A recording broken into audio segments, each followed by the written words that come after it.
Hi everyone, and welcome to part 2 of my build of a Dragon's Stug 3 Ausf C/D. In this part of the video we're going to be looking at laying down the paint, some weathering with oils and the oil paint rendering system, along with some pigments and a few other goodies as we go. So right in front of you, as you can see, we've got a Jacobs Selection cream crackers, and underneath all the parts, it's vital that you keep everything clean and away from dust and dirt, etc., to help with the paint coverage. The whole of my area is laid down with white paper as well, so we got a nice clean painting environment. For those of you who follow my builds, you know that I use Camo red oxide for my undercoat. Getting a little bit fed up having to keep decanting it all the time, so for this particular model I'm going to give Mission Models a go, and we'll see how we get on with that. That will just be applied to the wheels, the tracks and the main body, and then the rest of it I'll be using Badger's surface primer in black, which we all know is one of the best primers out there. So let's get on and get that done. Okay, so all the primers have been done using the Mission Models red primer. Very good coverage, as always with Mission Models. It goes a long way. The only downside with Mission Models is that it does dry out rather quickly in your airbrush, so you may find you're having to clean it out a couple of times while you're doing the spraying. The wheels, as far as the small stuff goes, were pretty much the only thing that had to be done. There we go with the sprockets, and then it was a matter of returning back to Mr. Reliable, which was the Badger primer, and everything that wasn't red oxide, like all the stowage etc., was done in black. So that's all the primer work done, and let's get that all covered up. And now what we'll do, we'll wait for that to dry, and then we'll do some hairspray and get some pans of grout on there, and we'll start the chipping process. Okay, so moving on, with the primer now dry, probably could do with a second coat because I just touched it and it's just come away in my hands, but we'll move on. I've added some, I don't know how well you can see that, just added some German black camo. There we go. Sponge chipping to the most worn out of areas, just to give that, as you know, the 3D look when we do the chipping. So what we're going to do now, on the vehicle this size, no real need to be doing any particular type of modulation or shading, so I shall just crack on and cover this in a couple of layers of hairspray, and then we'll move on and cover the whole vehicle in the Panzer Grau. So 2 coats of hairspray were added to the red primer. Once that was dry, I then applied the Panzer Grau, and now after an hour of it drying, it's time to do the chipping. If you want any more details on how I do my hairspray chipping, have a look on my channel, as there's an extensive video on how to do hairspray chipping and winter camo. So let's get the brush out. If we remember rightly, there were some areas around the hatches, so we'll just moisten that. A little bit too much water on there, so let's take that off, and let's see if we can get, excuse the muffled sound because I've got my optivisor on and I'm trying to do this over the camera at the same time.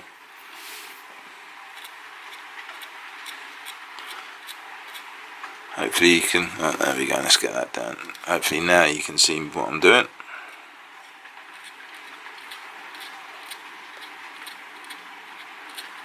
I'm getting a bit too much water in the area, so we'll clear that off.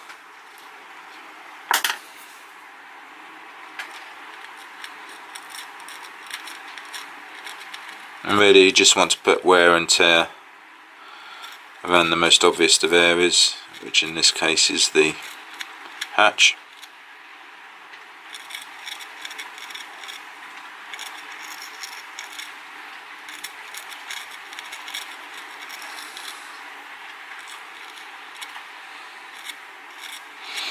on the smaller models it is a lot harder to see. I don't know if you can see that coming through, but we certainly got the red primer there and some of the cam black that's coming through as well. So what I'll do, I'll crack on with that, and then I'll show you some stills at the end. There's no need to do a great deal here because obviously most of this model will be in winter camouflage.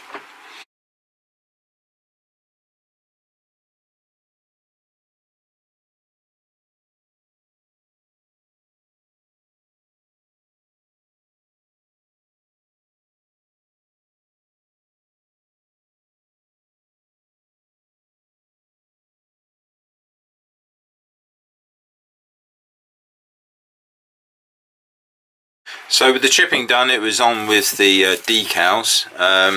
As I was looking around the model, there's 3 or 4 occasions where the paint's come off all the way down to the bare plastic. When I first started, I did think to myself whether I should have done 2 coats of the Mission Models primer. However, I have used Mission Models in the past and it has been an issue for me where it does tend to flake off. So on my next model I'll give it 2 good coats of primer, and if it comes off again then I'm afraid Mission Models paints won't be for me anymore. Now with the decals, as per usual, the ones Dragon supplied don't fit. Where the red ensign is, or red markings, that's where the cross should be. That's where the cross is correctly just, and then on the back here there should have been a cross on the grenade launchers, but again wouldn't fit. I had a look in my spares drawer but I couldn't find any other German crosses, so that's what we're going to live with. So once that's all dry, we'll put a couple of coats of hairspray on it again, and then we'll start the winter camouflage.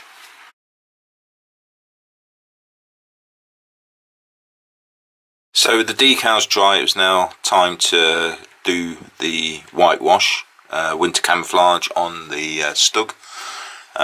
First of all, a couple of coats of hairspray were applied. Then once dry, using Insignia White, I applied the colour onto the Stug. As you can see, it's very patchy. The reason being that the darker areas are the areas that you want to sort of stay around, the sort of hinges and the recesses, and the lighter areas where there's going to be most wear. I've got an extensive tutorial on my video channel all about how you do winter camouflage. So really what I'll do now is just make a start so you can see, but this particular model will probably take a good hour to do. So we'll crack on with that. Then with one of the chipping brushes, we'll dip that in the water onto the towel, take off the excess, and then we'll start trying to lift and chip. There we go, straight in there already. Now the front here will be quite heavily chipped. Hope you can see that coming up there okay. As always, I'll do some stills near the end. And that's really it. It's just a matter of working your way around, doing your chips. Don't forget to put some scratches and some other effects in there as well. But leave this with me now and I shall start to work my way around, and I shall show you the final results at the end. Okay, so all the winter camouflage has been done and I'm very pleased with the results. Obviously I'll show you how it's all gone, but I'd like to just go through a few things with you just to help you with your winter camouflage projects. First off, you must get reference materials. This is all based on a camouflage pattern that I was able to get off the internet. Just tells you where you can, or gives you ideas, should I say, of where the heaviest of wear would be, and just makes it more realistic. So as you can see at the front here, we have darker areas where they would mount up onto the Stug itself. The actual top area will be heavily worn, where this is where most of the activity is, and again with the hatches. But as you can see with the hinges, the recess areas where very little wear is achieved, you still have that lighter white effect. Probably can't see it here, I'll try and do some close-ups, but there are small areas, and that's all you need, just small areas of where the red oxide has come through. And obviously around the back here we have some particularly good patterns that have come up with the brushes and the chipping techniques. So very pleased with the overall look of the Stug itself. As far as the other items go, as I've said a few times in the past, I like the contrast of having most of the white remaining on the tyres. So there's been a little bit of chipping there, obviously around the main areas of the rims and the hubs, but predominantly they've stayed white. The same with the wheels on the front and the rear.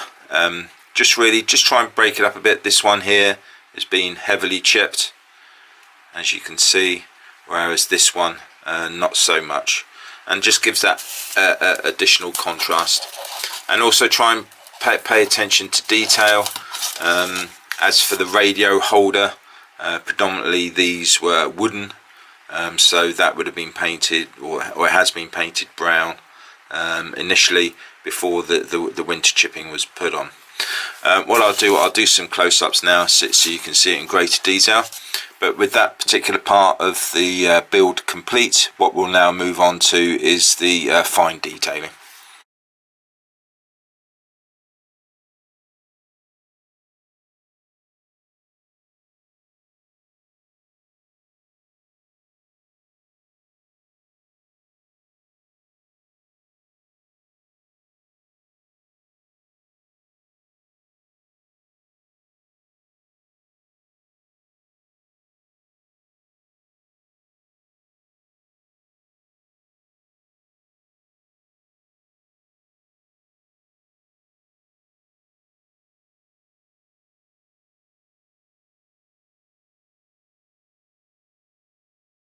Okay, so I've completed the fine detailing. This is one of my favourite parts of the modelling process. I try to add as much colour to the build as I possibly can. It's going to be very difficult to see on camera, so I will do a lot of close-ups for you. A few things to draw your attention to. The fire extinguisher causes no end of discussion of the colour a fire extinguisher should be. I've always gone for grey. And a little bit of highlight there with the brass on the higher levels. As far as the wood goes, that's old wood.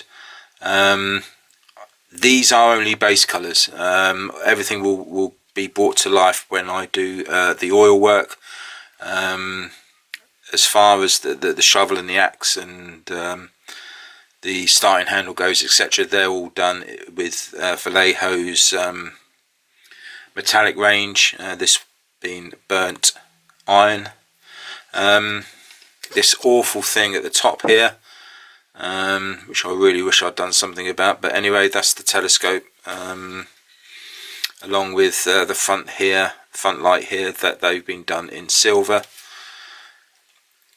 and again on this side with the metallic paints you can see there, and the board at the back was just done in dark brown, and we've got the green lights on this side. Let's see if we can bring that around. You can see that very, very small indeed, as well as the red light on top.